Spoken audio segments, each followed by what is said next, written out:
Good afternoon, and thank you so much for joining us on Wednesday workshops.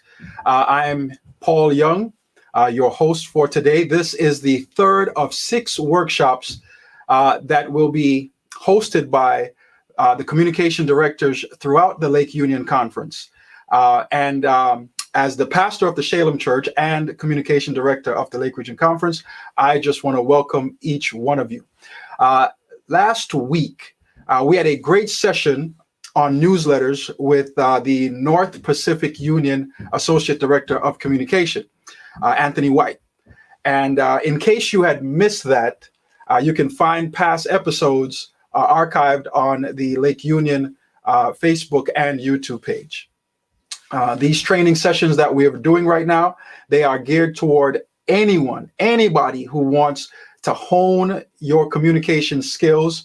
And today's programming is going to be live. It's going to be lit. We're going to be talking about live streaming today and looking at how you can use this as an opportunity to create community around your ministry. Some of the questions we'll answer are these. Who are you trying to reach?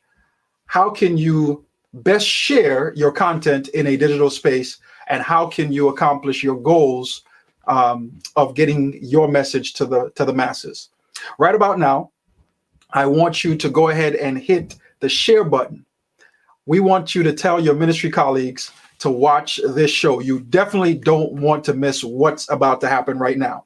Also, we'll gladly answer any questions later on in the show that you send us through the comments on Facebook and YouTube. What I'm going to do right now is begin by telling you I'm going to ask you, you could tell us where you're watching from. If you're in Indiana, you're in Illinois. If you are just all throughout the Lake Region Conference, Michigan, Wisconsin, wherever you're from, Huntsville, Alabama to Orlando, Florida, to all the way from Kingston, Jamaica, all the way over to Lagos, Nigeria, just anywhere you are. Just let us know where you're coming in from. I want to start off also by defining what live streaming really is. In essence, it's what we're doing right now, right? Live video streaming is exactly what it sounds like, live streaming.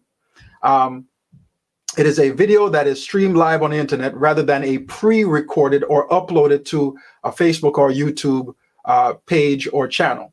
All right, so this is real-time interaction. That means that if you post something in the comments, we'll be able to see it. We can be able to respond to those interactions. And that brings the audience and the presenter closer together.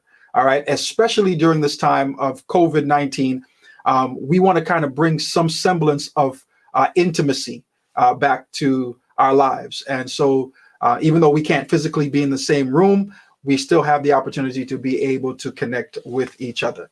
All right. And this makes for it a very powerful opportunity, because that means that you could be all the way on the other side of the world and still be impacted by what is being said by those who are streaming. All right. And so today I have some help because definitely when you're doing live streaming, you can't do it alone. We have an amazing team of individuals behind us that is helping us to pretty much put this production together, and we'll give them recognition and thanks later on towards the end of the program. But for now, we do have a guest that will be joining us. Our guest is a resident expert in live streaming. We're talking about none other than Kirk Nugent. He is an innovator. He is a speaker. He is a host and a producer. These are just like a little bit of titles that is right beside his name. You could just summarize it. He is the Renaissance man when it comes to media technology and live streaming. And so Kirk challenges everyday people, right, to think holistically about their relationship to technology, right? And so that's pretty much what you do. You challenge us to look at our relationship towards technology, and whether we're working at home, working from home, and so forth.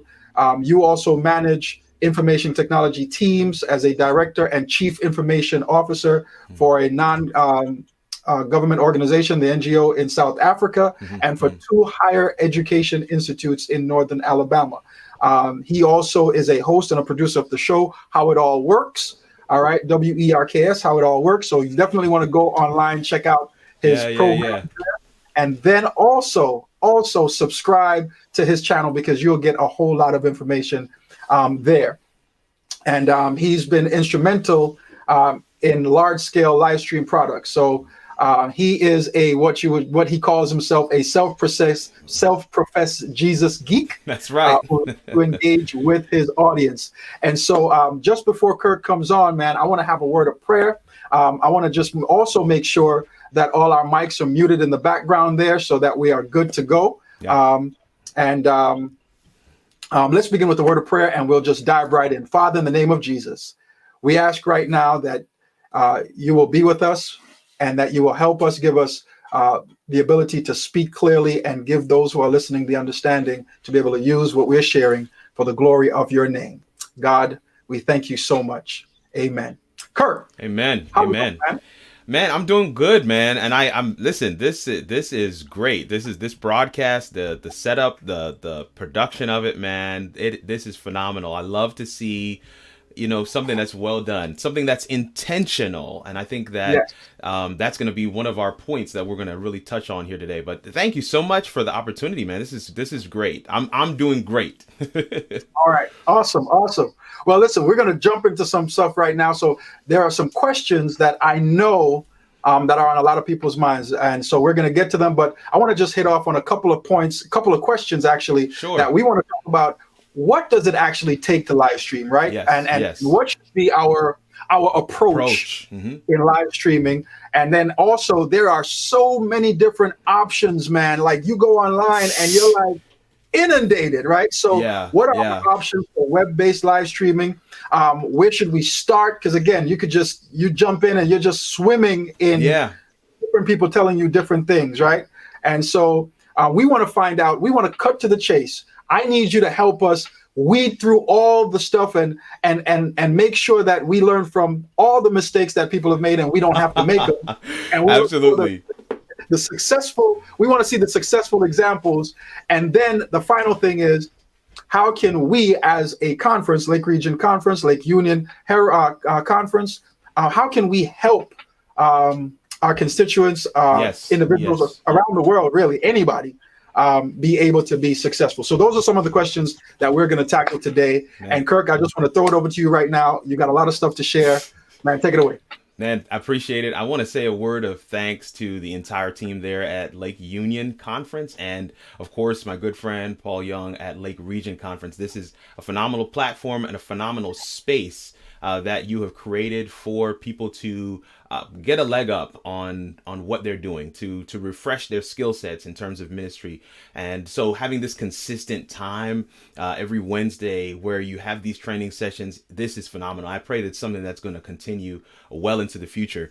I want to dive right in. I've got a couple things I want to show on screen. Of course, this is our title slide here. Live streaming, right? Live streaming. And so as Pastor Young kind of went through with us already, what does it take to live stream? What should be our approach? We went through some of these questions. I want to touch on all of them, but I want to spend a lot of time on the questions that are coming in live from you guys. And so here's one piece of instruction that we want to do right at the outset here, and that is, if you have questions, when we begin to call for them, you're going to see where that is when I get through some of these questions here on screen. But when we begin to call for those questions, we're going to ask that you put a Q in front of your question. Capital Q in front of your question. That just allows us to be able to pick it out of the chat a lot easier and be able to engage with you, because we want to differentiate what is just conversation and what is an actual question very quickly for our producers who are doing a phenomenal job in the backstage right now. So I'm just going to take a quick look at our chat and our comments. I'm seeing somebody's here from Lafayette, Indiana. I see Eric Jean Baptiste is on. Cool. I see my wife is on. So great to see some of you guys. As Pastor Young already said, let us know where you're watching from. Let us know where are you watching from work? Are you watching from home? Are you watching from the playground where your children are playing on the swing set and you're on your mobile device? Let us know where you're watching from in the comments. That allows us to be able to engage with you a little better and allows us to have a more interactive time together as well. One question I want to start out by asking you is, in terms of approach, so we're going to talk about, what does it take to do live stream, but I want to put this piece right here. What is your approach to technology, to media, to online, to streaming, right? What is your approach? How do you approach anything that you don't necessarily have expertise in or don't understand? All right, things that you may feel like, man, there's a insurmountable obstacle for me to be able to actually get in and become an expert. What is your approach? What is your mindset towards some of these things as you seek to become better in this digital space, right? We're all in this digital space together. So I want you to be thinking about that. I'm seeing some of you guys are already giving some stuff in the comments. That is great. So here's our first question, that we want to touch on. What does it take to live stream? And I want to be clear. It's as basic as using your phone and clicking the live button in Facebook, right? And that's using a web-based encoder, but it's using an internet connection. It's using your camera from your phone. It's using the microphone from your phone. And it's using Facebook's web-based encoder. And of course, since you are already logged into Facebook, that is your destination, so you have access. If you were using kind of in the old school, I don't really call it old school. A lot of people are still doing on-premise equipment that's not cloud-based, right? But it's just a little bit, a higher bar for entry, if you will. But if you're using that kind of setup, like right here in Huntsville, we have Breath of Life, and they've got a number of encoders that allow them to encode their stream, take that video feed from the local church there at Oakwood University and send it out to all of these different channels. One of those channels is a way for them to actually record it as well. So you've got this encoder that does that piece. But in order to be heard, you've got to have a microphone. In order to be seen, you got to have a camera.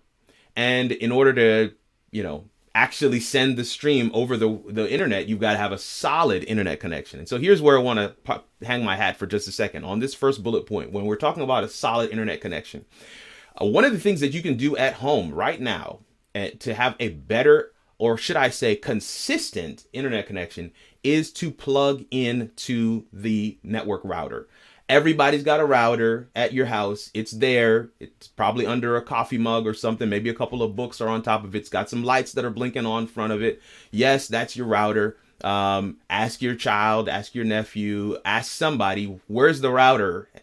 You're going to want to plug in directly into that router. Now, a lot of laptops don't come with an Ethernet port. Okay, this is, don't be, alarmed by some of these terms I'm using. Ethernet. An Ethernet cable is what you're going to need to plug into your router. And a lot of laptops don't come with an Ethernet port. You're going to want to get an adapter for your laptop that enables you to be able to plug from the router into your laptop so you have a direct connection. Why am I saying to do that? Because Wi-Fi has the tendency to fluctuate. Wi-Fi has the tendency to fluctuate and doesn't give you a consistent connection. And that fluctuation sometimes causes you to have a different experience in terms of what people are seeing when you're live streaming. It really has everything to do with how you are being viewed, how your audio is going to be heard, because it's going to take a pretty strong connection to send that data, your video and your audio, to the destination and for everybody to be able to consume it that way. So you want to have a consistent connection, and the best way to have a consistent connection is to be hardwired, is what we call it, but to be plugged into your router. And if the router is not in an opportune spot where you can stream from, where you have a quote unquote your little studio space, then you may want to think about moving it or running a long cable. But whatever you do, you're definitely going to want to be hardwired. A camera can be just as simple as the webcam that's on your laptop. Can be just as simple as actual webcam that you have purchased that sits on the top of your laptop. Maybe it gives you a little bit better quality. I recommend the Logitech series, the 920, the C920, or the 922, or even the Brio if you want to, put a little more on it. Those are some of the ones you want to look to. And I'm being somewhat basic right now because I'd like to paint a picture for folks who are not in the game at all. If you are in the game, then maybe it's time to look at a capture card, so that you can dust off that DSLR that you've got in the corner that's actually still really good, has a decent lens on it with a shallow depth of field that can give you that blurry look that you see others have. If you want to do that, then maybe it's time to dust off that card and dust off that DSLR, grab a capture card and be able to do that. Capture cards are fairly inexpensive, and you can buy a 2-pack for $30-40 on Amazon. So this is how you can get your camera in. I have heard it said, and I found it to be true, people will tolerate bad video, but they will not tolerate bad audio. And that's what brings us to our next point, your microphone, okay? And your microphone is a two-way street. So especially if you're on a live stream, if you're on Zoom, if you're on a platform like StreamYard with someone else, you need to hear them. And I always recommend, I cannot say this enough, folks, you want to wear headphones. I know you don't want to have the big dome thing over your head. Maybe just find these little wire ones. You can find some in-ear headphones that go over the ear and go behind you. They're really inexpensive. They've got them on Amazon as well. But headphones allows your machine audio processing, right? I'm going to take a little sidebar here in terms of our microphone, in terms of our audio. Your audio processing or your echo cancellation that is running on whatever system you're using to stream, whether it's StreamYard or Zoom or Restream or, the list is long and we're going to get into that list a little later. But whatever you're using to actually stream, that system is working overtime to ensure that the background noise around you is not picked up by the microphone because your microphone is open.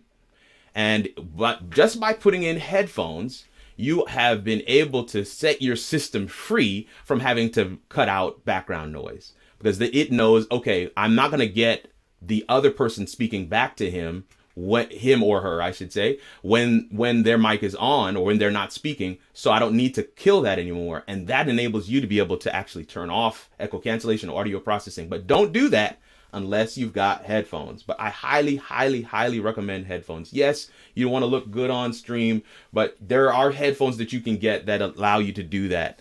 I see that some people are commenting that as well. People will tolerate bad video, but not bad audio. You can't hear somebody saying, what's the point of me being here? I can't hear what they're saying. So that's one other piece. Now the encoder. The encoder used to be this huge bar for entry in terms of live streaming. Who has an encoder? How do I get my video from here online to Facebook or all these other destinations? I have access to my destinations, but how do I get the encoder?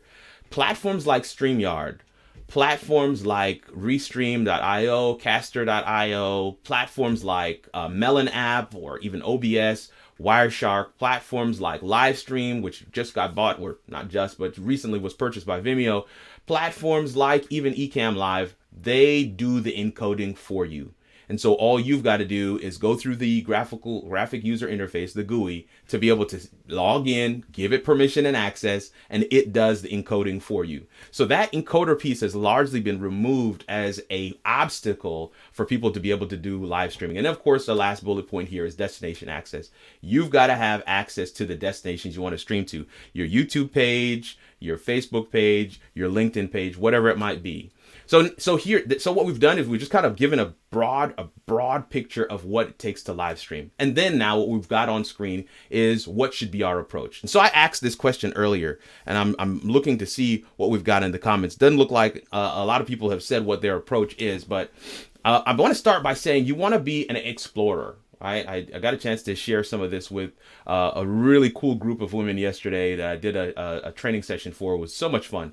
But you want to be an explorer. And one of the things I shared with them was my daughter was asking me, why do we call the people who are Native Americans, why do we call them Indians, right? Why do we call the Indians in America Indians and then the Indians in India Indians? Why don't we call them, separately?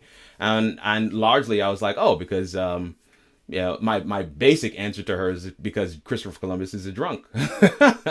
Don't throw me out. Don't throw me out. But it's the truth. I mean, he set out on orders of the Queen to go and find the New World. Set out on orders of the Queen to go and find India, actually, and he ended up parking somewhere and said, "These people, I must have arrived in India, and these people must be Indians." Terrible. But one of the things I want to say about Christopher Columbus is he was an explorer. He was willing to go places and to do things that other people were afraid to do. He was willing to expand his horizon and set out to chart a new course, blaze a new trail in ways that others had never even dared to allow themselves to imagine. And so anytime you want to approach something you've not done before, you want to be an explorer. Take your time, create a space for yourself to be able to beat that thing up, completely break it down and crash it, and then begin to the process of building it back up again and try it again.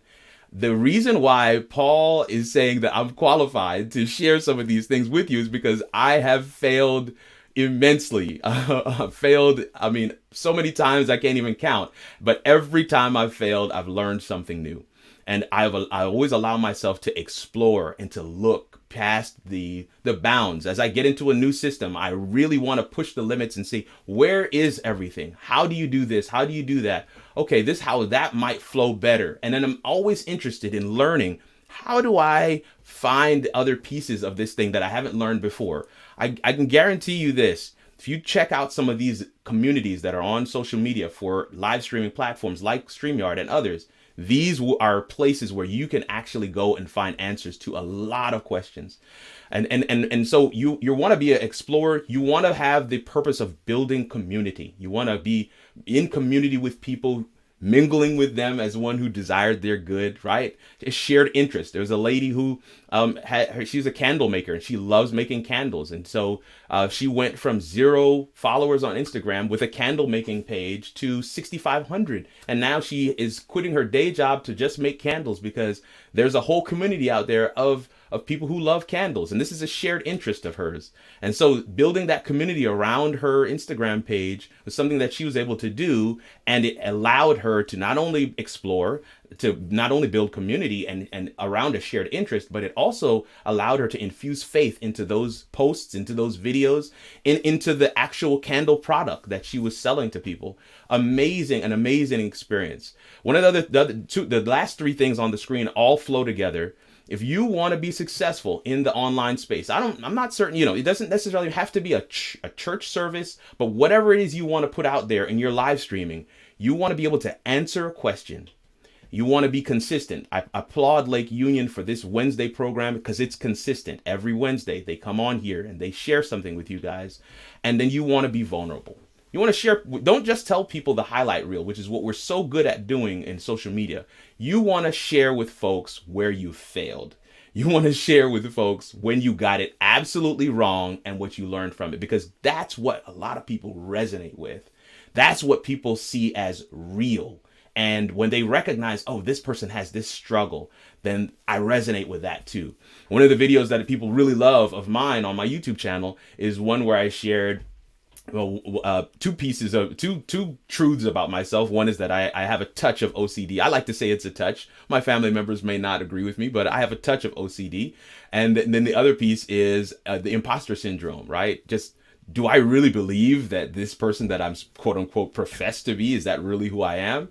And the struggle of actually believing in myself, nothing to do with technology and media, but people so resonated with those points because people are real. And being able to be vulnerable with folks is one way of being able to really share your message, and whatever that message is, to really build community. Folks feel like they really do know you. There's so many different options of things that are out there. Restream, Caster.io, Melon app, Ecamm Live. You can go live on your Facebook app and your Instagram app. And of course, then there's StreamYard. And StreamYard is what we're using today, and it's a really great platform. All of them have their strengths and weaknesses. And just like with a microphone or with a camera, you're going to need to dip your toe in the water and figure out what works best for you. Just because somebody says, hey, this is what camera and capture card I have, doesn't necessarily mean that's going to fit your needs. May not fit your space. The lens may not capture you the way that you want it to because your space is different than theirs.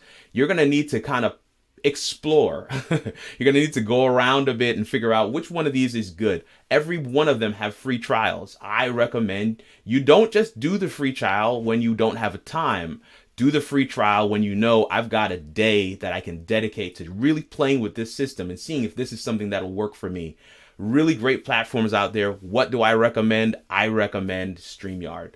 I want to show you two people. One of the things we wanted to answer, one of the questions we wanted to answer is where should we start? And I want to say this very simply. You start with the camera you already have. If you only have natural light, then position yourself in front of a window, open the blinds, and get as much natural light as you can. You want to do some of the basics. Like I said before, plug your computer into the network. Don't just do Wi-Fi. Take one of those, what you use to clean your glasses with, those little rags, whatever you want to call them. Wipe off your webcam every time before you go live. Restart your computer, restart your network router before you go live. All of these things help to kind of minimize any of the issues, and they're free tips that you can do to be able to kind of level up your game. Use headphones, and there are headphones that have a built-in microphone, and the microphone's like right next to your mouth and gives really good audio. They're $10. Use headphones. Make sure you use a web-based streaming platform. That's going to cut down the bar for entry in terms of actually getting to the place where you can be live online and sharing what it is God has placed on your heart to share, whatever that thing is. And so you want to get to that space. I want to share I'm sharing a picture of a friend of mine, Felicia Alston. She runs Revivify online ministries, and her website is there. But I'm showing you what was her study. This was her study. She's a minister. This was her study. And so over time, piece by piece, as she began learning how she can continue doing ministry in the online space, this is what her home studio looks like now. And so I don't want anybody to get overwhelmed by seeing this. I want you to see that this is an example of what that process can look like. Step by step, methodically adding a piece here where it makes sense, adding a piece here where it makes sense, because you know that the ultimate goal that you want to achieve is to get your message out there. God has placed something on your heart, and you know that it's something that He has uniquely gifted you to be able to share because of your story, because of your struggle, because of your weaknesses and strengths. Then you have an obligation to get to the technology, to the media, to those spaces to understand how I can best present this to my community, because there's a community for each one of us out there waiting to resonate with what we have to say. And so, yes, this is her studio. Here's another example I wanted to show of Pastor Anselm Paul from the Pastors Roundtable. There's his website there, youtube.com/the Pastors Roundtable, facebook.com/the Pastors RT. Follow them. They've got a great program every Sabbath afternoon where they're using Ecamm Live. And this is a screenshot from one of the shows they had. This was actually from last Sabbath afternoon's show. So take a look at that. But this is a picture of his home studio.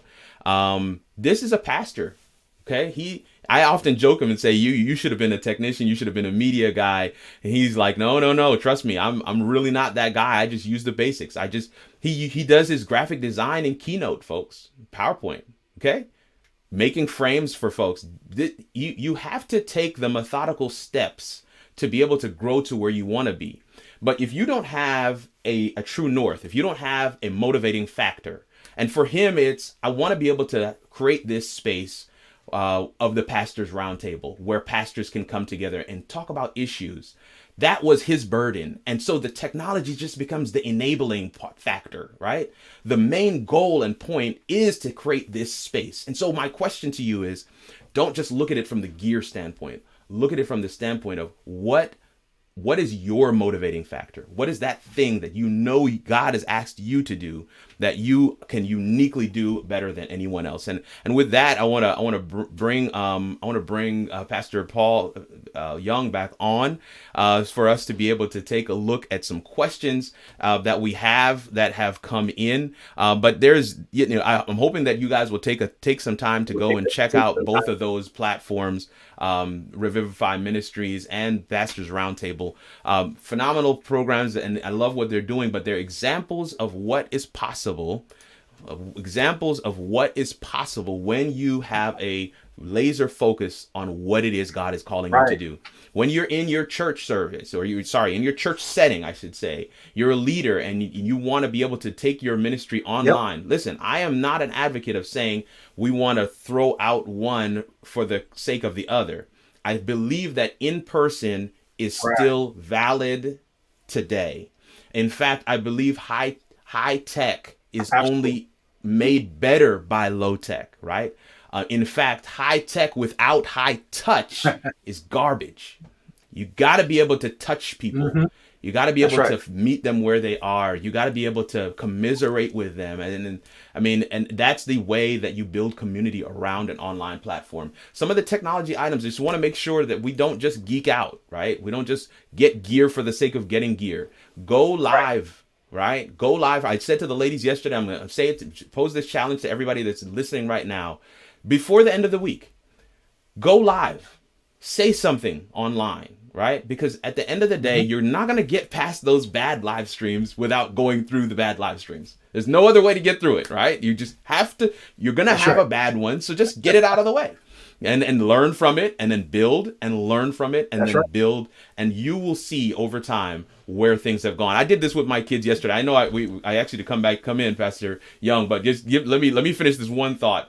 I did this with my kids earlier this week. We started from the first show. This was back in May. My first show. We started watching. From that first show, we started watching all the way up to current shows.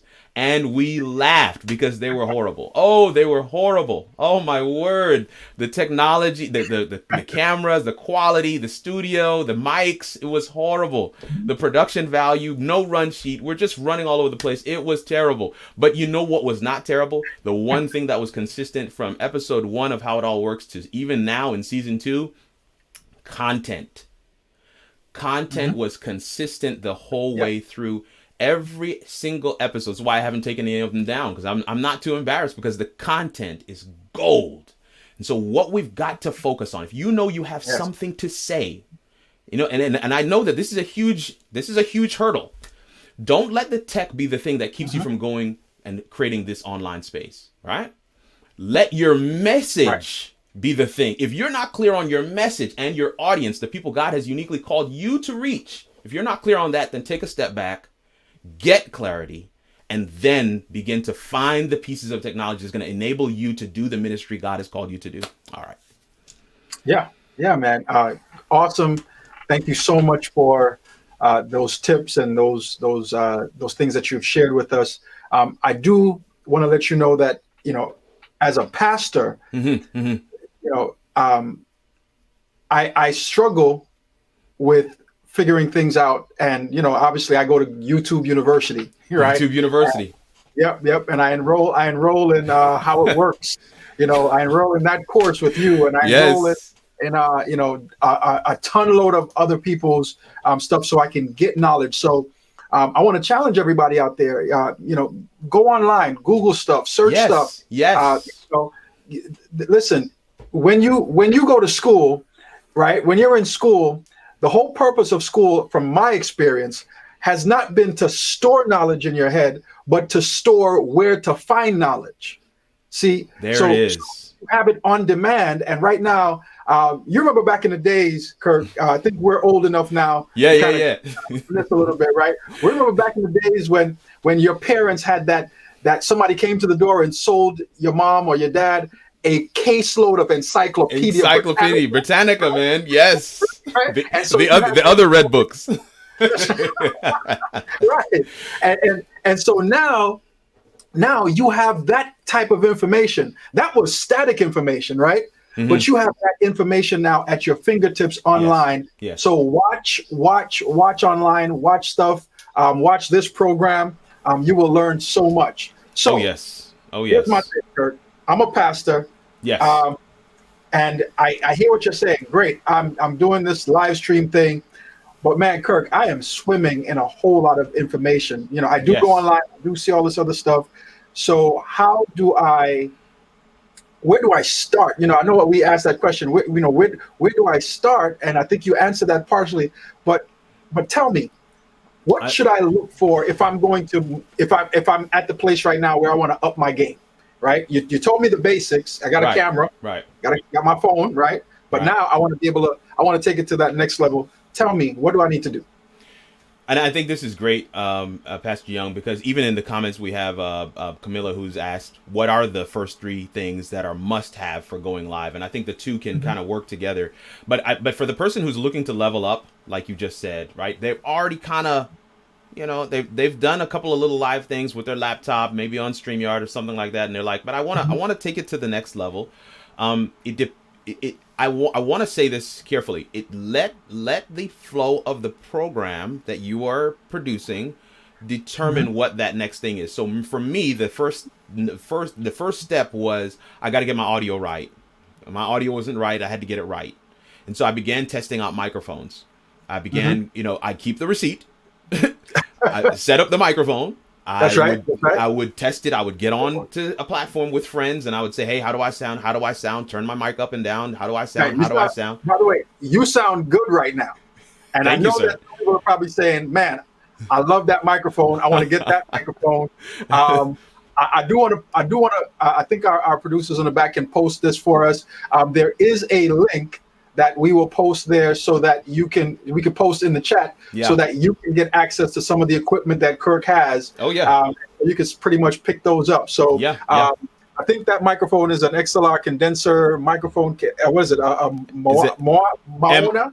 M audio. Yeah, I don't know if you see that one in the list there, but it's an M audio. But anyway, let me finish this one piece here. So the thing that what I would always say to people, if you're looking to take it, the logical next step, you're already using maybe your phone as your webcam, or you're using your webcam, you've got your laptop, maybe you have some headphones and there's a little mic on there, or you're using the built-in microphone on your laptop, whatever. You're in a basic format, you've started to go live, you want to level up. Okay. But in my opinion, this means you already have kind of a program and a format. You know what your next few lives are going to be, what topics you want to touch on, if you're going to have guests, who those guests are going to be. So my assumption is that those are all in place. I would say from a gear standpoint, the next thing to get would be a microphone. And the reason why I say a microphone, you want to get a microphone and a USB audio interface. Right? Yes. So Focusrite makes a really great one, and it has a couple of inputs on there. It takes an XLR microphone. So you can get a microphone, or you can get a bundle with the USB audio interface. The M Audio thing that I have is a bundle, has the USB audio interface, but on that interface is another input which can be used. Usually they say it's for a guitar, right? But you can plug in a piano, or a keyboard, I should say. You can plug in your phone, and you can play music. And this entire device presents to these streaming platforms as your microphone. So this is a easy step up, all right? An easy step to the next level, right? So, because you not only get a fuller mic that you have a gain control on, that you can actually, I need Pastor Anselm's equipment list, I saw that. But that you can actually control your gain on, right? And control your audio experience. That means you can get into these streaming platforms, turn off all the automatic audio processing, and control your audio yourself. That is in my opinion, the next step. And then you have the ability. I do sing from time to time. I have a track that I play. The tracks are on my phone. I can just plug my phone into this audio interface. I have a volume dial for that for my phone if I plug it in, and then I can play a song into the stream just as we are talking and playing now. Let me just play one just for people to hear. Here's one that I'm playing, and there it is. It's a backing track for Come Ye Disconsolate, and you can hear that fairly clearly. You can still hear me very clearly because it's all coming from the same source. And so because it's all coming from the same source, when it's time to sing, I can just turn to the mic and say, listen. Come ye disconsolate. Okay, all right. But you can just turn and you can do what you need to do and so right now? Come on. I need to do the appeal right now. If you are disconsolate, Jesus is right there. Come now. But Amen. I think that because I can't tell you how these little steps up Yeah. in the game really do. I played a song at the end of a church service. I just played a backing track. I just played a Hmm. piano playing Hmm. behind the speaker as he's doing his appeal.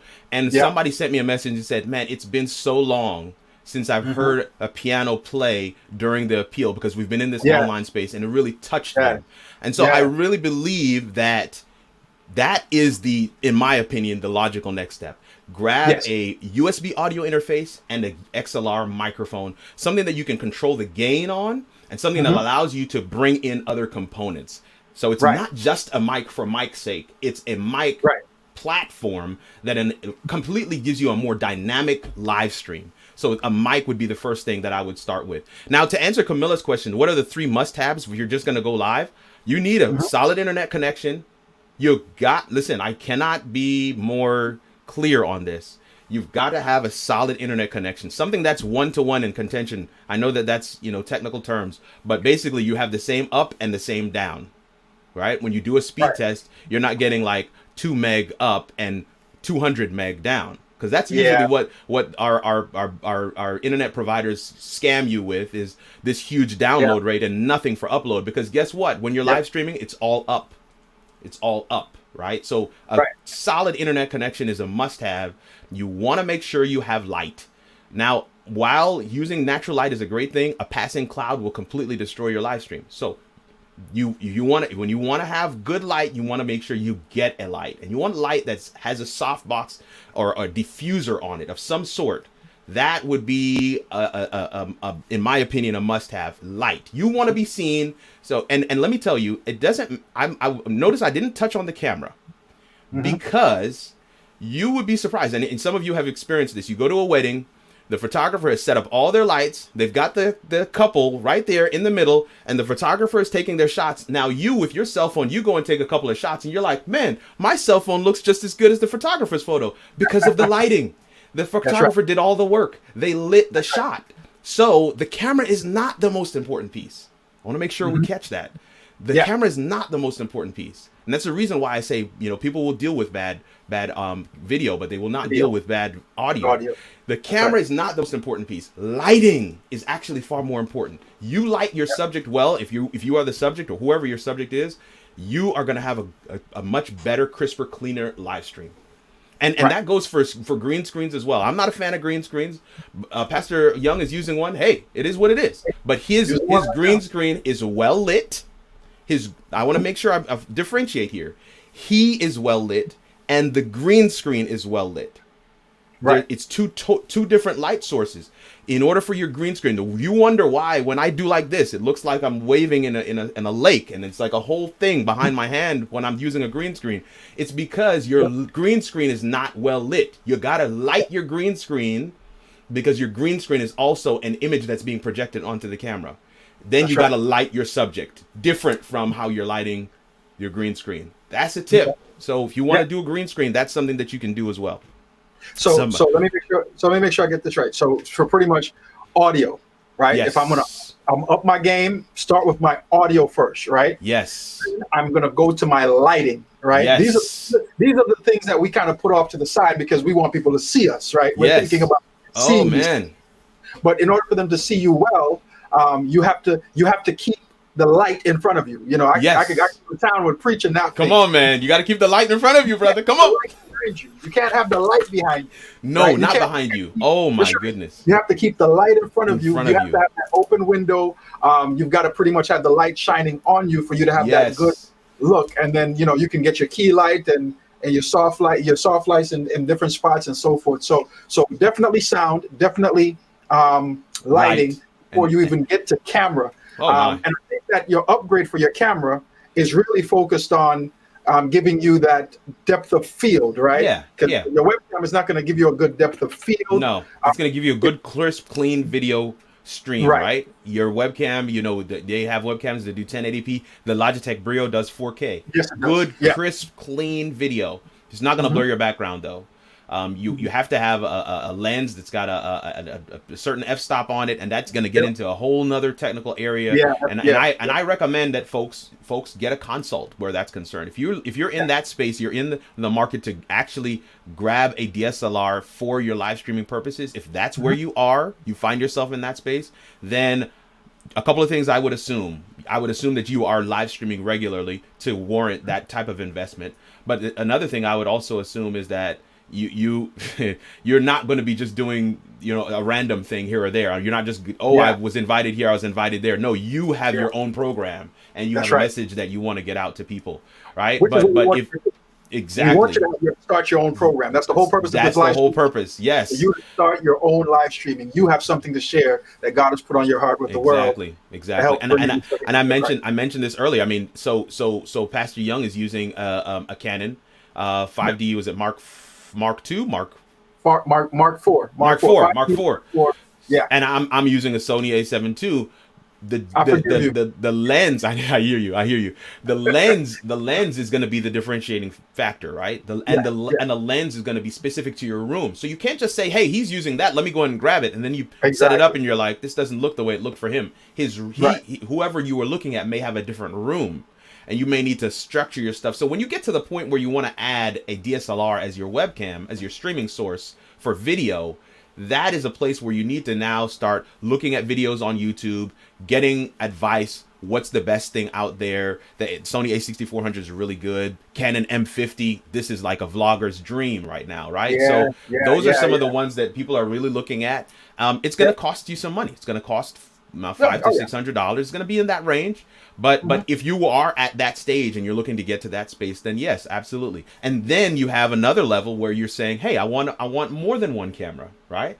I've got one. We've been doing the one camera thing for a while. I want to have 2 cameras. I might want 3 cameras. And you're going to need to have either a machine that can manage that internally, like processor speed, or you're going to need to get an external device like a A10 Mini or some kind of a switcher that can handle the inputs and send it out your stream as one source. So it gets technical as you grow. But here's the thing. This is what I always tell folks. You want to grow along with your gear. You want your experience to grow with your equipment. You don't want to buy a whole bunch of equipment and have no experience. You want to start small and grow your experience. Your experience should be growing past your equipment, and then you buy another piece of equipment. And then you grow your experience past your equipment, and then you buy more equipment. Your experience and equipment should be growing together. You shouldn't be just going out and you don't do the laundry list thing. Oh, this guy has the entire kit here. And I know some of you have already gone and looked at my kit, but don't just go and buy the whole thing. Think about what pieces and components will actually help and make a difference. One of the things I recommend that people do is get a stand. I've got a stand behind me. My laptop is on a stand right here.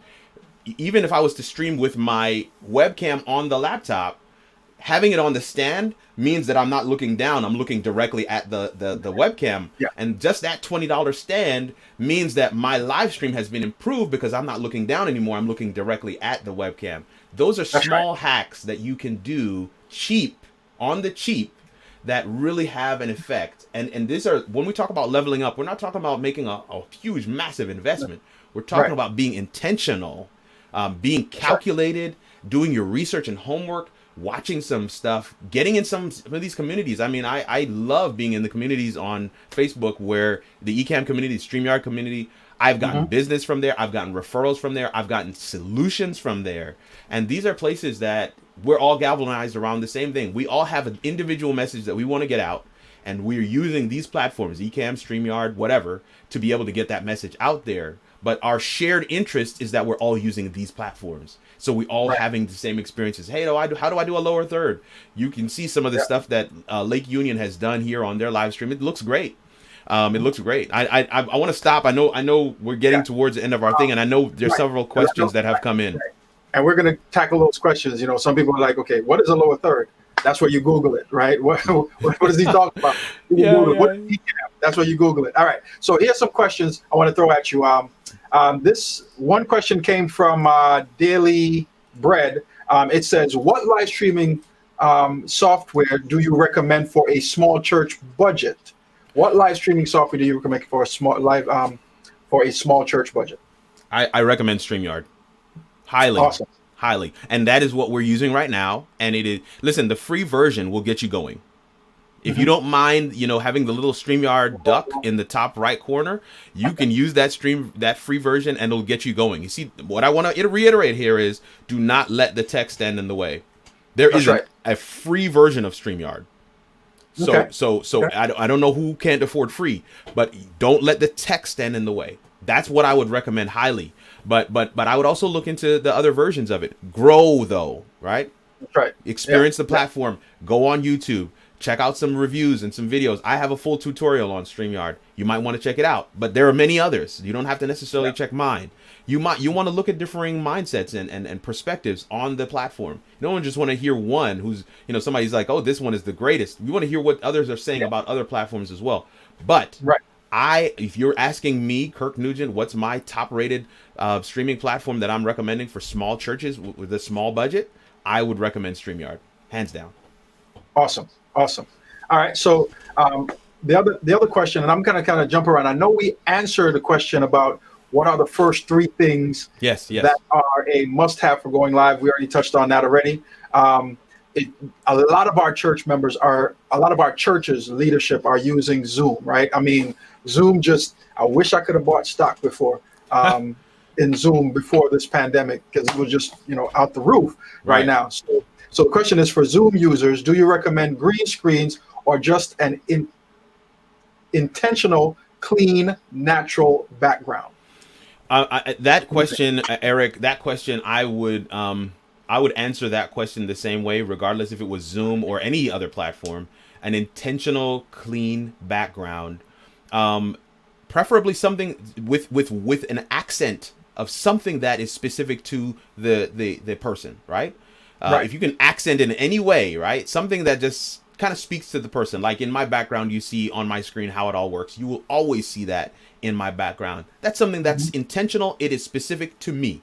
And it says something for me. So if you can add something, doesn't have to be a screen, doesn't have to be anything big. It could be a stationary item that you just mounted on the wall behind you. Maybe even a painting that means something specific to you. That is what I would prefer over a green screen any day. Now, I've seen some people do some phenomenal work with green screen.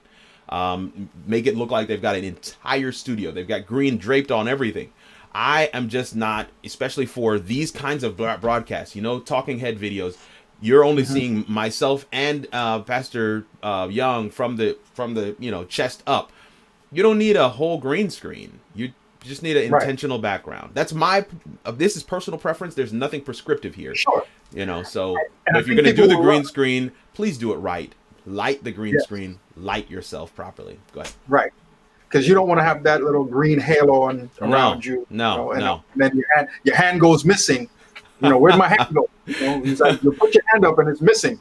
That type of thing. Now I do see that you have, you're not using a green screen. I am, and I love this because people are able to see the difference, right? The difference, yeah.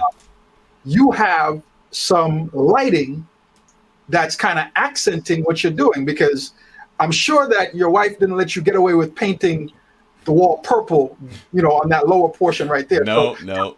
How did you do that? So I have some RGB lights on the floor, and I have them set to different colors. One is blue and one is like a pinkish, but the combination of the two create this purple background. It turns the wall purple. The wall has been painted gray, and anybody that's into studio setup and design, they know that gray is just a great color. It takes color very well. So if you have to choose between what you're going to paint your wall, I would choose gray every time. So that's just again. But I have these RGB lights on the floor.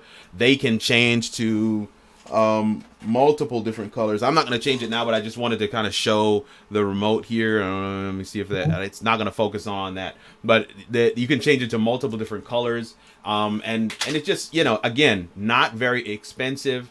Just but it really adds an accent to the entire experience, and it allows me to pop. So that what that light does, if you look at under my arm here, it just pulls me off of the background completely. If you look over my shoulder, it pulls me off of the background completely. It makes me sit right in the focal sweet spot of my lens, and allows me to be the focal point for anybody that's watching. So yes, I do have some lights on the floor. I have painted the wall gray, and then there is an accent light pointing down. Notice, not at me. It's not pointing at my back. It's actually pointing down right behind the monitor there. And that accent light just kind of gives, it's kind of like the lights that are in your green screen. It gives an accent to what's happening behind Exactly. you. Yeah. Yeah. Just, again, makes it fuller. Now, you're going to stream, and we've talked about the reason why you're streaming, right? You have to have a clear message to be able to share. And then you want to make sure your lighting, your sound, your video, all of that is good. Let's touch on posture, because we've seen these Zoom videos, right? And we've seen individuals, and these are probably some of the videos that I know I'm guilty of. You probably were guilty of when you first started. That pretty much you could count the follicles in my nose. Yes, of where I was, right? Or you could see that you could definitely see where I'm more bald on the top, or So what is my posture? What is the best posture for me to have when I am streaming? Talk about that. So I think there's a huge component of intentionality that has to be said here. The reason why we're getting all those nostril shots, or we're seeing basically the side of people's faces, or you're not seeing them at all, or they're on a device and they've selected the back camera and they're in front of the device and we're looking at their room. The reason for that is because we just weren't intentional about what we were going to look like on stream. One of the things I do anytime I'm running a show, right? So if I'm going to be the broadcast engineer behind the scenes doing the live production, I ask all of the guests to come into the studio at least a half hour, if not an hour before, and we just go through sound and lighting. What does it look like? And I'm constantly asking the person, is this how you're going to look at the camera? And they're always asking me why. Why are you asking that? Because it's not a good perspective.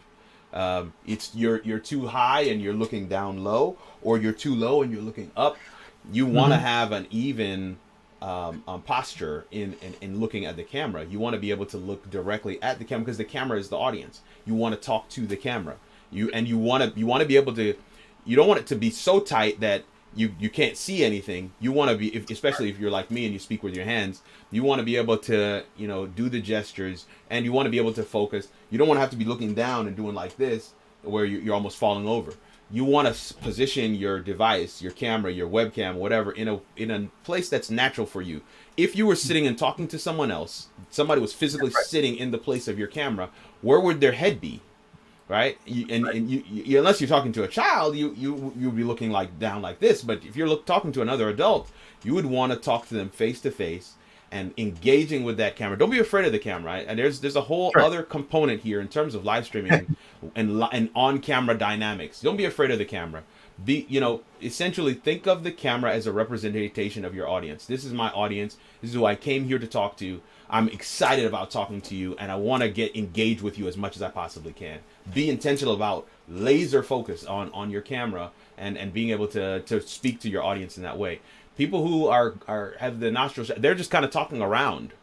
They're not talking to. Yeah. And that's right. You want to make sure, speakers do this. Speakers and preachers do this. When they're in the pulpit, they look around the audience. They pick people. They will speak directly to them. They'll find someone else. We just need to translate that same methodology to the camera. The camera is our audience now, and we want to make sure that we're speaking to them. Yeah. And to add to what you're saying, I think the important thing is that because we're in a isolation, we're the isolation nation right now, right? Everybody's pretty much having to be at home and not necessarily be able to be in the presence of each other. It's so much more important to get as much intimacy out of the technology that you can. Yes. So if I'm looking into the camera and I'm talking to the camera, it's weird for me, right? It can be, yes, you're right. But the reality is this, I know that I'm engaging with my audience. I want people to see my eyes. I want them to if you're preaching up a storm, you want to see the spit flying out your mouth. You want them to know, give them some semblance that they feel like they're in the room with you, even though they know they're not. So, absolutely. So I get that. Couple of other questions for you. Sure. Here, if we have all the bells and whistles, right? right? If we've got if you did make that decision and you bought all this equipment, that you're learning how to use it, that you're using it right now, how often do you upgrade or you get new equipment? I'm going to tag on another. I guess, you know what, I'm going to follow up with another question right after this one. But Yeah. if I said everything already, you know, this is a great. Sorry, but this is a great question, because this is a space where a lot of churches find themselves now. A lot of houses of faith. A lot of you have some gear, and it's working, right? You have gear, it's working, but there are some different shifts that you want to make. Be thinking. I mean this. Be thinking about that succession plan. Now, let me qualify that a little, because I was at a church in Maryland, Miracle Temple. This is a church that was known for its live broadcast on Sabbath, every Sabbath, right? Praise Vision was huge at that time. Yeah. Miracle Temple was one of the first on there, and a lot of those guys went to Miracle. So really cool time to be alive, cool time to be at church, because we were all in there geeking out. But there was a set, there's equipment that was like, okay, we needed to kind of do some leveling up. And so I, as AY director, got an opportunity to then say, you know what, the equipment that we're kind of taking out of rotation, we will use that for an AY live program that we'll do a live stream for. Be thinking about that. Be thinking about as you are looking to, okay, I'm going to bring in 2 more cameras and it's going to replace these 2 cameras. But these 2 cameras are still good. They're just not going to meet my purposes anymore. I've outgrown them in terms of experience and production value, right? But they're still good cameras. So be thinking about where could we repurpose these cameras. Maybe you set them up over the band, right? Maybe you set them up in a way that gives you some different angle or different perspective shots that could add to the overall look and feel of your program. It may not be that you donate them elsewhere or you repurpose them for another group in your church. It may be that you just add some more dynamic. You see, the addition of equipment means you can add different things to your program. And especially if you're talking about cameras. If you're talking about lighting, you can then now start talking about cinematic lighting. So you don't just have a straight on light. You now start doing side light and get that line, that natural line in the middle of the face where one side is a bit shaded. And you can start doing cinematic things like that, especially depending on what your preacher is speaking on. You can get into that and you can even build a stage if you want to up the game. I saw one church that, they were preaching on Noah and the ark, and they literally built an ark for the pastor to preach from. It is all up to you in terms of how you want to be creative. And let me be clear, that church that built the ark, they had hundreds of people tuning in every Sunday to watch that thing. So it's what is your level of intentionality? What can you repurpose that equipment to do? Because especially if it's not damaged, it's not bad, it's just that you want to level up. You can repurpose that equipment to give you another look, another feel. You can set up a camera in your lobby. There's so many different pieces that you can add that you got to think outside of the box a little bit. Don't just go the road that you see everybody else do. Start thinking about, okay, what is the experience and feel I want people to have online? I know one church, they actually repurposed one of their main cameras for their online host. Right, so they actually have somebody who's hosting the online feed. So it's not just a live stream of what's happening in the church anymore. It's you have a host. So that host welcomes the guest. That host does tithe and offering. That host actually does the appeal. And the appeal is done in such a way where that host comes in on the camera and he's speaking directly to that viewer. If you heard the voice of God in that moment, right? And that experience can be a lot more personal than even in church, because you're talking about a one-on-one right now. That's right. Right? That's so right. What is the experience you want to evoke from your audience? Think about that and work your way backwards. Equipment is just a means to an end. You've got to start with what is the experience. Okay. Awesome. That leads me. I've got a couple more questions and then we're going to wrap up. Sure. You mentioned about cameras, because that's exactly where I was going. You mentioned that one camera, upgrade to 2 camera. Tell us, why is it important to transition to have multiple cameras? Why can't one camera just be enough? If I'm live streaming, why can't one camera? If I'm in my church, let's say I have a setup at the church, why can't one camera just be enough? I think it's important because you're okay. a lot of us are thinking of the whole streaming experience as a static experience, like you would in a church setting. You walk in and you sit down, and what you see on stage is what you'll see for the entire time that you're sitting in your seat, because your vantage point is the only vantage point that you're going to get. But let me say this for the let me draw this this illustration for those churches that actually have screens in the church, and they have cameras, several cameras all around, camera 1, camera 2, maybe even a boom. I know that we have that. We have a similar scenario like that at Oakwood Church. Notice how many people who are physically sitting in the church are looking at the screen. Why are they looking at the screen? Because they can see the stage from a different vantage point than where they currently sit. The reason why you want to add multiple cameras, another camera, another camera, another camera, is because you want to change the vantage point. This may be what it looks like straight on, but what does it look like from the side? What does it look like from here? What if I put a slider in and it's kind of coming around? What does how does that change the experience? All of those things help to break up the monotony of your live stream, and it allows you to further lock in that viewer to what's happening, because there's a constant change and a constant shift and movement, so you're seeing this thing from different angles. I get what you're saying, because being someone who sits in a church, yes, I may have a vantage point, but my eye is not looking at the same thing for 2 hours or for an hour and a half. No, I'm looking. A baby's crying. I look this way. Someone is raising their hand, praising the Lord. I'm going to look in this direction. Yeah. So giving the person who's watching online that same experience is really a key thing. So it's huge. Yeah, definitely understand that. Can we flip now? I know we've been talking about to the viewer, but to the technician, right? The technician's job. Before I was pastoring, I went to school for communication, right? And so, and I've done a lot of background work in communication, working for churches and things like that as well. And one of the things that I've experienced is that a lot of people come to the audio-visual team with this expectation that whatever they want to do in that moment can be done, because all you're doing is pressing buttons. Yeah. So talk to us about the technician's job during live stream, and what is the technician doing even right now in this program? Let me say, this is a huge area and a huge burden of mine. In fact, the reason why I created the show, How It All Works, is because I wanted to answer this question.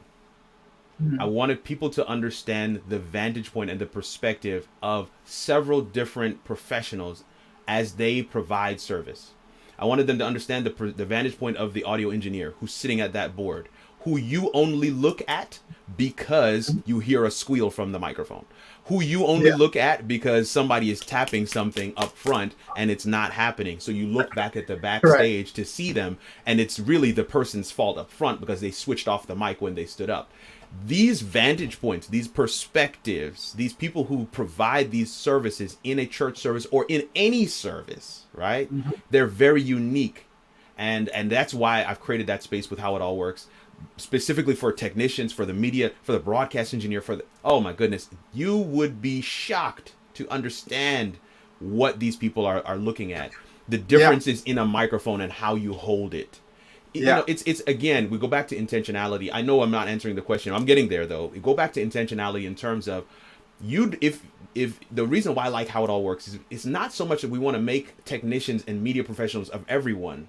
It's because we want to share with folks how you can successfully engage with your media team, successfully engage with your broadcast engineer, with your live, with the person who's producing your show, with the person who's doing your audio and your sound, the person who's mixing and mastering, okay? The person who is behind the scenes of a TV movie production, and you sit at home and watch it on Netflix, never understanding what all went into this product, right? Right. We want you to understand those pieces. That's the reason for that space. Now, to answer the question, what is the technician doing? The technician, for large part, is following a run sheet, and they're just essentially they've already, in the words of the carpenter, measure twice, cut once. They've done the prep work. That's right. When you see them on a Sabbath morning, when you see them in production mode, they're just executing. That's right.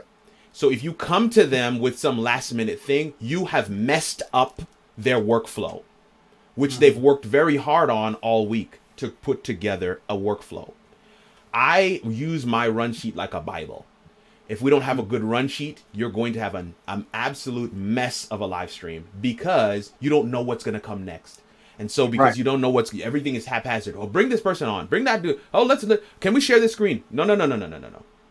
Can we have this thing in an orderly fashion? I want to know minute by minute what's going to happen in my production because that gives me a sense of security. It means that I know that what I'm delivering for my client or for the actual audience is exactly what they've expected me to deliver. And if we don't have that expectation in a run sheet, then it's bedlam, right? It's anything that goes essentially. Now, for the person that's walking back there and saying, I see my cousin on there. For the person that's walking back there and saying, hey, I want to add this in. I want you to understand, in the course of asking that question, you have thrown off your entire team's run sheet.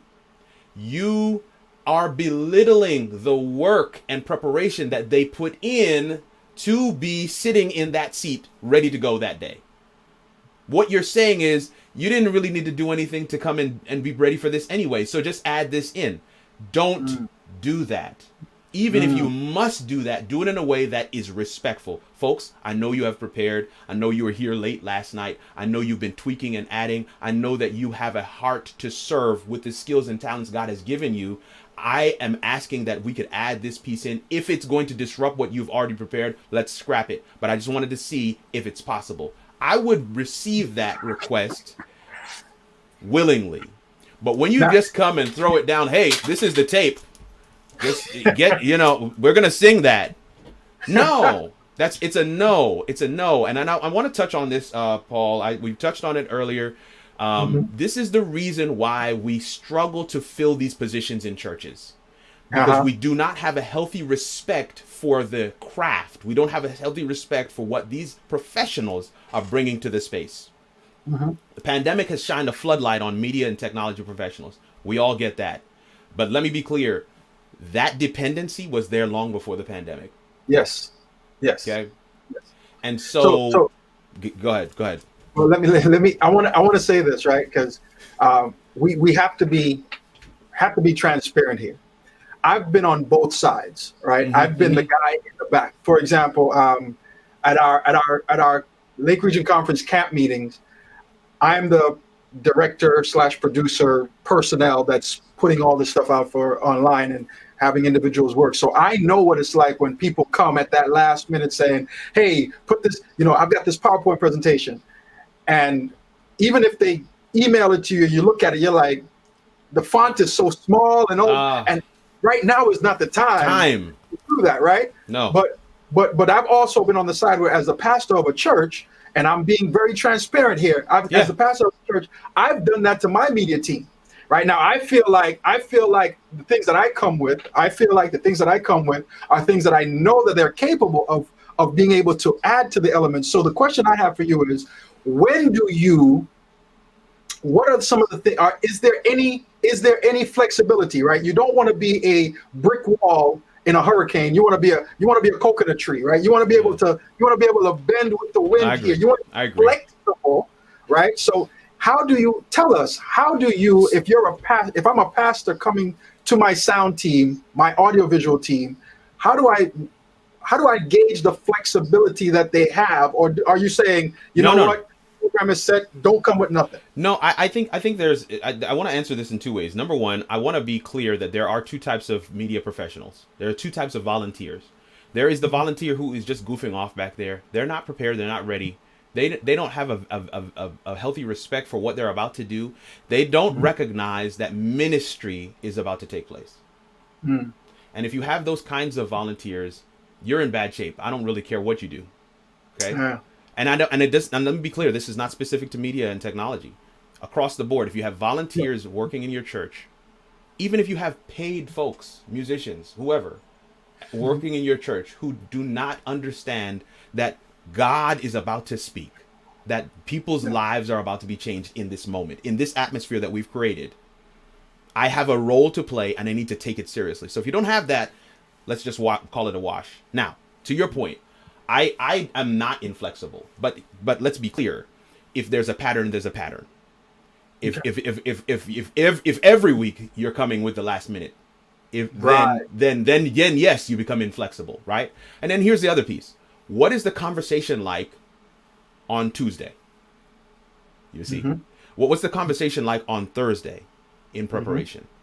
How often, pastors who are watching right now, let me ask you this question. How often do you call your media team members, whoever, in the midst of the week just to say, hey, man, I appreciate you. Yeah. I want to pray. I want to pray over your ministry. I want to pray over the specific, unique gifts and talents that God has entrusted to you, because we need them.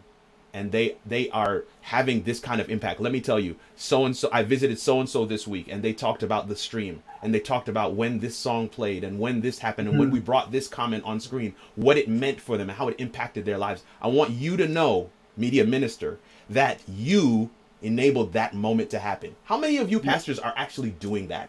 Allowing the media people to see the connection between what they do and ministry. If you are doing that, let me tell you something.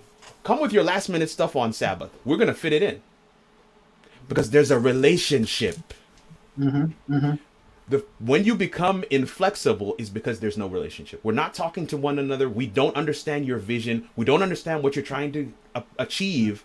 We just see you as an ask band. You keep coming and coming and coming and coming, and you expect us to literally make bricks without straw. That's not a good relationship. That's not a relationship at all. And that's why people are leaving. I will add to that, Kirk, that also I think people are leaving. Like you said, number one, there is no respect for what they do and the skill set that they bring, right? This is not, no offense to ushering or deaconing during the church. Come on. Yeah. But this is a skill set. Right. This is something that you know, if you tell me just stand here and stand at this door and with my hands folded, I can do that. I can have a 5-year-old do that. Right. Yeah. But like running a system, that's a different story. I want to say this to you, man. I've been toying with this idea. Right. And I know I'm supposed to ask you a question in this, but you touched on something that is passionate for me. The preacher is a representation of who Jesus is, right? The word of God being preached. Yes, right? Yes. And so watch this. The work of the Holy Spirit is to magnify what the preacher is saying. Right? So then now the importance of your sound and video people is a representation. If you, preacher, are a representation of the word of God being preached. Yeah. Then that means that the sound people, the audio visual people, is a representation of the Holy Spirit that magnifies the word of God. Yeah. Right? So those are the individuals that take what you're saying and amplify it to the masses. And now in a social media COVID-19 environment, the blowhorn is even more important. And watch this. Here's the key, Kirk. The Holy Spirit is never seen. Never seen. Right? If you see your audio, that's good, Doc. Audio guy. If you are looking at your audio guy, then there's a problem. That means that people have taken their eyes off of the word and now are focusing on something else that they shouldn't be focusing on. Oh my goodness. Watch this, which leads me to my other point about come on. The lack of respect for what our audiovisual people do is the fact that we don't fund the equipment that they need, and then we blame them when the equipment that they've been giving us to use for 20 years and we haven't upgraded anything. When it doesn't work, we're looking at them, blaming them for that type of stuff. You're preaching. You know what I'm saying? And we haven't invested anything at all. So I just have to say that, man. I just have to say that. Keep coming back to the cow for milk. You haven't given it any hay, no grass. Woo! You haven't walked it, Yeah. Mercy. No, I want to hasten to add, listen, the truth of the matter, somebody's out there and they're probably upset right now. They're thinking to themselves, man, these guys are stepping on all of my toes. They didn't even leave my pinky alone. They got all 10. And I want to say to you, here's the truth. Everybody's scenario and situation is different. So Yeah. if you know that you, in your heart of hearts, and nobody else is going to know this except for you, right? You just got to be honest in this moment. For the media professional and for the leader, for the pastor, for whoever out there who may find that, man, they're talking about my relationship with my team, but I don't feel like that's it's just, but let's be clear. Have you done the work to have a good relationship? I'm talking on both sides. It's a two-way street. I call my pastor and I'm like, hey, we need to chat. I want to make sure that we have some things in place. We talked to our pastor a month or so ago. We said, hey, we've been going nonstop with these live streaming things. Our team is the only one at church. When are we taking a break? And he's like, you know what? We're taking a break. Every fifth Sabbath, we're taking a break. We set things up so that we pre-record on second and third Sabbath. So first and fourth Sabbaths, we're home with our families. We're streaming from home, but we're home with our families. Do you understand what I'm saying? There has to be some intentionality. You see, because this is what people resonate with. I know that my pastor has my best interest at heart. He's like, man, I want to make sure that you can go for a walk with your family on Sabbath morning like I do. Right? I want to make sure that you're not at church every Friday night. Right. That level of intentionality, what is that going to do for you? It's going to mean getting the equipment that allows me to work more effective and efficiently. It's going to mean actively recruiting members to volunteer for the ministry so that we can train them. We have more that take that burden across more backs.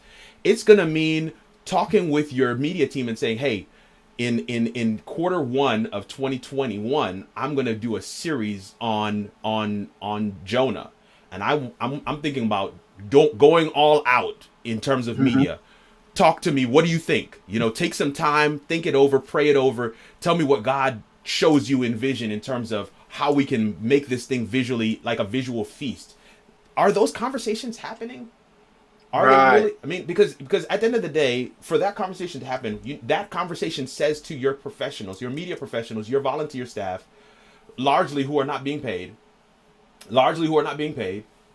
repetition deepens the impression, largely who are not being paid, it says to them, I value what you bring to the table. I value your input, your ideas. I value it, and it is a part and parcel of the ministry that this church is doing. So that's the question. I leave that with you because nobody else is going to be able to answer that. If you can say beyond the shadow of a doubt, I love on my team. My team knows I love them. Then these admonitions, this rebuke, if you will, it's not for you. Don't buy it up. You know, if it's not for you, it's not for you. But if you know that you've never called your media team in the middle of the week, and it's always a last minute request, then this is for you. You need to put some I was going to say put some respect on it, but you need to value what they bring to the table. And it's not just the media folks either. I recognize it's across the board, but specifically in this time zone, in the pandemic, I'm done now. In the pandemic, we do need to be intentional about making sure we are appreciative of the folks who are sacrificing to ensure that the message continues to go out there. So, all right. We're going to wrap up at the top at in about 6 minutes. Okay. So I do want to throw some things, some other angles at you right now. Because there is we've stepped on the preacher's toe, right? Because and I'm going to say to my media team, which right now is a minuscule number of individuals. Individual is an individual. I want to say thank you to my. I'm not going to call any names. They know who they are that have helped me in my church on Sabbath mornings. I want to thank you all because without y'all, I can't do any of this. Right? One person can't do it all, and so I want to thank them for that because I'm guilty of coming with last minute stuff, even though I have been on the other side of it. Right? I'm guilty of coming with that. As well, so I acknowledge that. I think that it's more of a human, trait thing. Part of our flaw as we are as human beings, right? But now let's look at it from this perspective. Please. Let's look at it from this perspective. What if you have two things? You have a media person that you have a vision, you have a plan, but they have an attitude of, why we got to do all of that?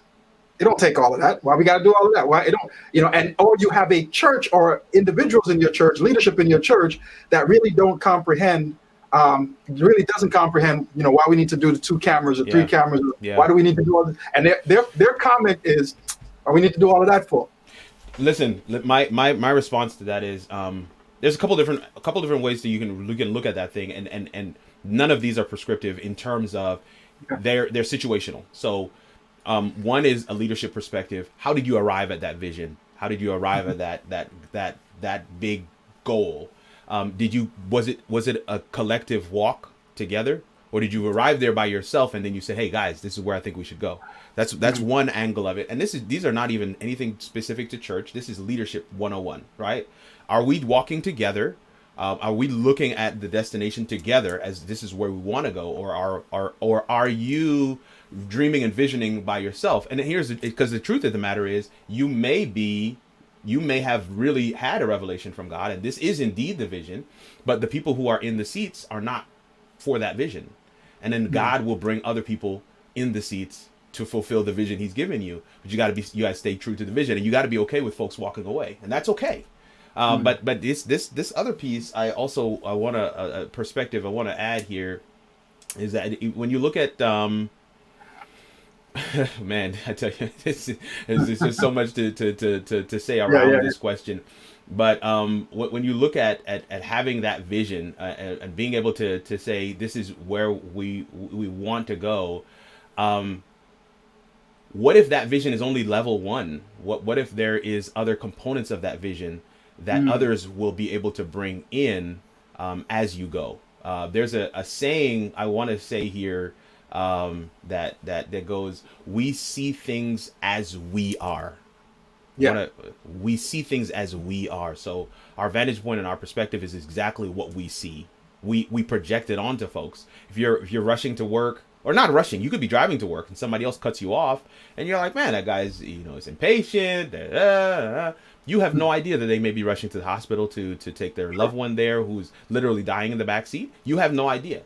But we generally don't think about what the other person is going through. We see things as we are. So if we're in a chill mode, we're like, why are they not chill? Right? And if we are in a frantic, excited, amped up, let's go, and nobody else is, you're like, what happened? So you kind of need to let people take the journey. Let's take this journey. Let's get, the old African saying, if you want to go far, go alone. Period. Point blank. End of story. If you want to go, if you want to go fast, go alone. Sorry. If you want to go far, go together. And if I think that a lot of times we get to the point where it's like, this is what we want to carry out, and we haven't necessarily done the work to make sure that everybody's along for the journey. So there's some pieces there. I hope that it somehow touches on the answer. But I also will say this: Al Gore's internet is free. And so do not feel so I'm saying this to pastors out there who are like, I have an idea and my media team just won't support it. Go on YouTube, start Googling it, figuring out how to do it on your own. Start doing what God has called you to do. Stop complaining that you don't have the team. Become the team. Okay? Because these ministries, Pastor Paul is in the comments. Let's be clear. Yeah. Pastor's Roundtable is not a ministry of his church. It's a ministry of his own. Right. Him and Dr. Dion and Roger Wade, they came together with this idea. They've come up with this ministry. Yes, he could have waited for his media church team to be like, we don't really see the vision. Yeah. You don't necessarily have to wait. So if you as a pastor or leader or whatever is like, man, I've got this vision, I've got this idea, but my team doesn't really, they're saying it don't take all that. They might not be the ones God is calling for that particular vision. Maybe it's just for you. Maybe it's time for you to dust off the old thinking cap, get on YouTube and be like, okay, let me see how I can do a live stream myself, because I know I have this message. I have this space and this creative atmosphere that I want to share. I want to create for folks, and this community that I want to build. Don't let any of those things be hindering factors. Get out there and do it yourself. Because again, the internet's not asking for a committee action. They're not looking for the board to meet. They don't need anybody to say I. The finger of God does not necessarily need to point. God has shown you something that you need to do. You need to be obedient to God.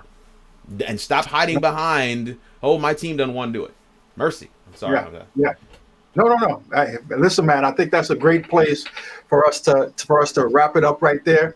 I want to thank you so much, Kirk, for just the conversation and for your wisdom, for Thank your you. experience, for everything that you bring to the table. I think that our Adventist media online presence is in good hands with individuals like yourself, uh, providing those tools for us to be able to know what to do. So, Amen. on Amen. behalf of the Lake Union, I want to thank you so much, Kurt. I Yes. want to thank Felicia Tonga, who is our director. I want to thank also Katie Fellows handling our social media comments, and Jason Mims Yes. design the promos and the graphics. I want to thank Debbie Michelle, who is basically like the brainchild with this thing about us doing our Wednesday workshops. I want to thank my fellow communication directors in Wisconsin and Illinois and Indiana and Michigan.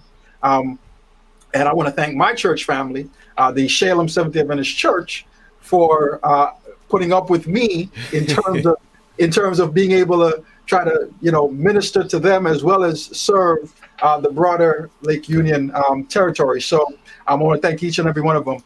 Next week coming up, we won't be live streaming, so we will take a break for next week because it's Thanksgiving. But we'll see you back on December 2nd, where my colleague Colleen Kelly from the Indiana Conference she is the marketing director. We'll discuss crisis communication. What do you do? How do you respond? How do you as a church or as a business entity respond during crisis? That's key. You want to make sure that you have a plan for crisis. Crisis can happen anytime. So you want to make sure that you plan for it. And Colleen Kelly will be sharing that with us. So thank you once again so much for joining us on our Wednesday workshops with the Lake Union Conference. May God bless you. I am Paul Young. God bless each and every one of you.